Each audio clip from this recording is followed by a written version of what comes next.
अधूरी लोरी बरसात की वह रात आज भी पूरे गांव को याद है। आसमान गरज रहा था, बिजली चमक रही थी और कच्चे घर की छत से पानी टपक रहा था।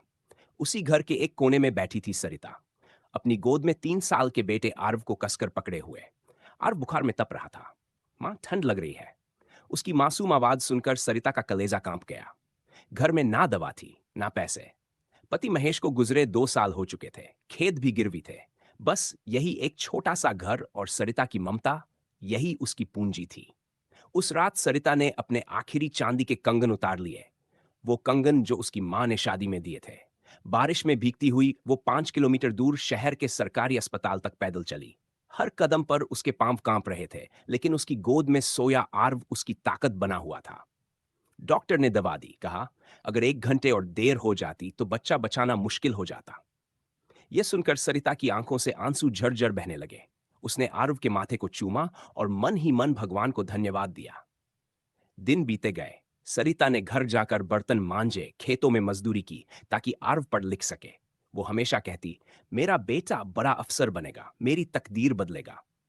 आर्व भी मां की मेहनत देखता और मन ही मन वादा करता, एक दिन मैं मां को इस गरीबी से निकालूंगा। समय पंख लगाकर उड़ गया। आर्व पढ़ाई में तेज था। शहर के बड़े कॉलेज में उसका चयन हो गया। गांव में मिठाई बनती। सरिता की आंखों में खुशी के आंसू थे। लेकिन शहर की चमक दमक ने धीरे धीरे आर्व को बदलना शुरू कर दिया। अब उसे मां की साड़ी का पुरानापन दिखने लगा। गांव की मिट्टी की खुशबू में उसे शर्म आने लगी। एक दिन सरिता बिना बताए शहर पहुंच गई, हाथ में घर का बना लड्डू और आंखों में बेटे को देखने की चमक। कॉलेज के बाहर जब उसने आर्व को पुकारा, बेटा। आर्व अपने दोस्तों के बीच खड़ा था। उसने मां को देखा, फटी साड़ी, हाथों में दरारें, चेहरा धूप से झुलसा हुआ। दोस्त हंसने लगे। अरे आर्व, ये कौन है? एक पल के लिए आर्व की नजर झुकी। फिर उसने कहा, ये हमारे गांव की कामवाली है। सरिता के हाथ से लड्डू का डिब्बा गिर गया। उसकी आंखों में जो चमक थी वो पल भर में बुझ गई। वो बिना कुछ कहे लौट गई। उस दिन उसने पहली बार अपने आंसुओं को छुपाने की कोशिश नहीं की। रात को आरव के फोन पर गांव से खबर आई, तेरी मां को तेज बुखार है, वो बार बार तेरा नाम ले रही है। आरव के हाथ कांपने लगे। उसे वो बरसात की रात याद आई, जब मां उसे गोद में उठाकर अस्पताल ले गई थी। वो भागता हुआ गांव पहुंचा। घर के अंदर अंधेरा था। दिया धीमे धीमे जल रहा था। सरिता खाट पर लेटी थी, आंखें दरवाजे पर टिकी हुई, जैसे किसी का इंतजार हो। मां।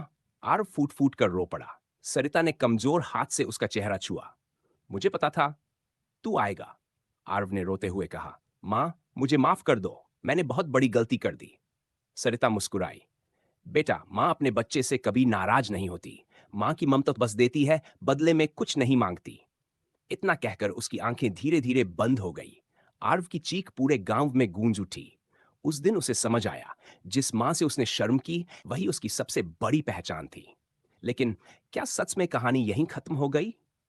सरिता ने मरने से पहले तकिए के नीचे एक पुराना लिफाफा छुपाकर रखा था, जिसमें एक ऐसा राज था जो आर्व की जिंदगी हमेशा के लिए बदलने वाला था। आखिर उस लिफाफे में क्या था? क्या सरिता सच में चली गई या ममता का कोई और रूप बाकी था?